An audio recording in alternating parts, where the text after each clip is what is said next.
Welcome to toy-polloi.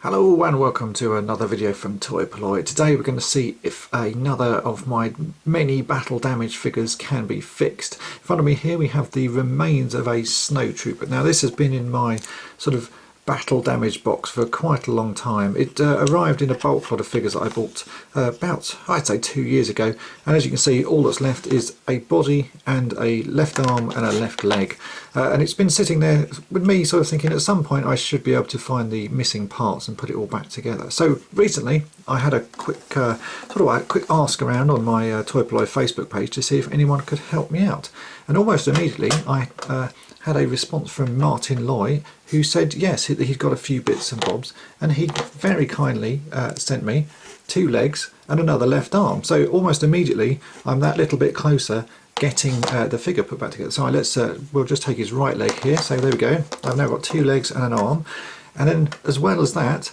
Bernd Kaiser from Germany said that he had a right arm. So there we have all the missing bits. Now they're not necessarily from the same sort of construction of figure. If you look here you can see that the arms, the arm I had is made of a softer sort of rubber, and the one that Bernd sent me is much harder plastic and also a different colour, and the 2 legs I have here are slightly different shades, but to me that doesn't matter. This is now enough that I can get this figure back together. So first thing to do is to give it a good wash. So let's go and clean this in some hot soapy water.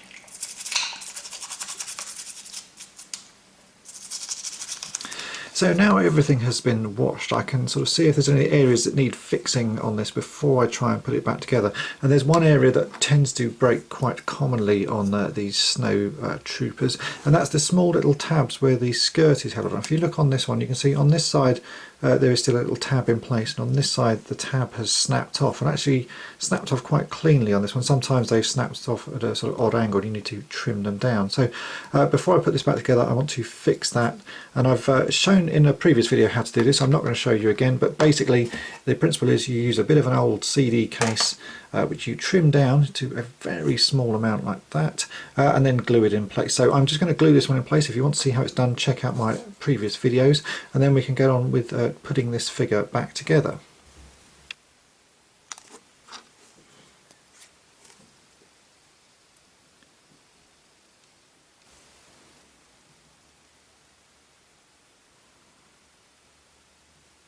So now the tab is repaired, as you can see there, I can go about putting this figure back together before doing the final jobs, which it needs a few little paint touch-ups, which I will do when it's all together because I think it'll be slightly easier, and then making a replacement skirt for it, which again I have covered in a previous video.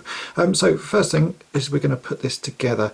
Now looking at it, I would say it's probably easiest to do this lying on its back because the legs seem to fit in fairly firmly on this. If I just put those in place, you can see it actually holds it quite level, and then it will just be a case of laying the arms in.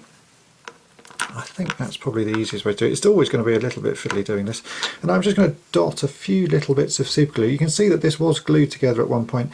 The middle peg didn't have any glue on it, and there's just some little bits of glue around the edge, and I would say someone has trodden on this because there's quite a crack on the back of the body, but it's not going to be enough to sort of show once it's all together. So I'm just going to put a little bit of super glue just along these edge bits. I don't want to go too near the joints because obviously I don't want to stick the arms and legs in place. Just a couple of little stabs about, and that should be enough just to hold this back together, and then it can go back in my army. So there you go, a few dobs of super glue. Now this is probably the tricky bit, holding everything in place. Oops, one arm's already fallen out. Let's drop that back in, and then we can squeeze it all together. It's harder than I'd imagined. That arm won't go in right now. So there we go. Now I'll just squeeze that until the glue goes off, and hopefully that should all be back together. There are a few other little things that I do need to fix in this. As it has been cracked open, you can see there's a small hole there on one side of his head and a slightly larger hole there. So I'm actually just going to use some filler on that, and I'll do that in a minute, but let's get this all dried first. For paint touch-ups on him, I'm going to use my standard paints, which are Humbrol acrylics, and this is number 33 black, which is a slightly sort of matte finish black, and seems to work best for these Snowtroopers. So I'm just going to use a little bit of that just to touch up the small areas of damage. There's not a great deal of paint on a Snowtrooper, so you don't really actually have to do that much to them, but it's always worth doing if you're rebuilding an army like this. So now that he's all painted up and the glue's all set on him, he's starting to look quite like a Snowtrooper again. It doesn't look too bad overall. The last thing he needs that he's missing is a replacement cape. Now I've shown you how to make these before a long time ago in one of my early videos.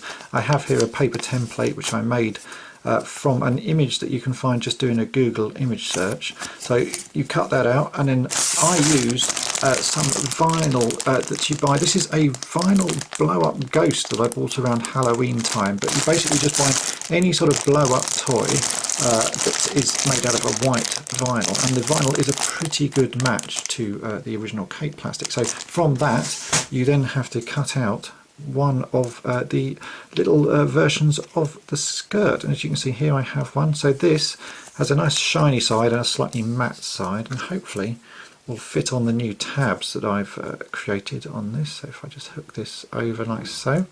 So yeah, watch my full video on how to make these capes, as I'm not going to go over it a second time. It's already covered on this channel. So if I can just hook this over, it's always a little bit fiddly, like so.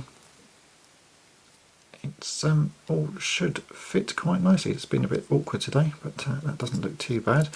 So there we go, there we have him back with his little skirt on. So that's starting to look good. Just got these final two little holes here to fill, and I'm just going to use some normal sort of everyday bathroom silicone sealant type stuff, or decorator's cork. Just something that I can squeeze in there with a screwdriver and it should go off and be a reasonable match. It's obviously going to be a little bit too white because his figure's slightly yellowed with age, but it should be close enough. So to fill these two small holes that you can see on either side of the head, I'm just going to simply use, here we have some multi-purpose sealant that I bought from Homebase. I was hoping that I had some decorator's cork in my garage, but I don't, and so silicone sealant should do the same sort of job. Basically all I want is a squidge of this stuff, so I'm just going to squidge a bit onto a bit of paper because it'll be easier to manage, like so. Then I'm going to carefully use a small flat-bladed screwdriver just to sort of take a small amount onto the side and very, very carefully sort of squidge it into the hole. Should be pretty easy to do. And just scrape away any excess, just so that the hole isn't quite so prominent there. You have quite a lot of drying time with this silicone sealant stuff, so you can sort of do it and redo it a few times. And also the advantage with this is that it's quite easy to wipe off. So if I just wipe it with my finger like so, there you can see that's actually filled that hole pretty well, so I can go ahead and do the other side now. And here we have the finished figure. Now this is by no means a perfect figure, as it really has been sort of kit bashed out of the parts of at least 3 other Snowtroopers, but compared to what it started with, which was just the bare remains, you can see it actually looks pretty nice. And this just sort of goes to show that there's no reason to throw away. If you have bits of figures lying around, always keep them, because you never know when they're going to come in handy. And as is proved with this, something that was broken probably 20 or more years ago can still be put right again. So this figure, although it's not perfect, you know, it has sort of mismatched limbs and that, it does look pretty nice, and it's going to go into my Imperial army, and I don't think anyone will be able to notice that it was made out of at least 3 figures. It just looks like a normal Snowtrooper now. So there you go, that's another figure saved from the bin, and something that most people would have just chucked away. Just keep all the bits you can, and if you have spare bits and don't want them, always send them my way, because I can make use of everything. So I hope that's been of interest to you, and thanks for watching. Thanks for watching toy-polloi. Subscribe for more great videos. You can also follow toy-polloi on Twitter and Facebook.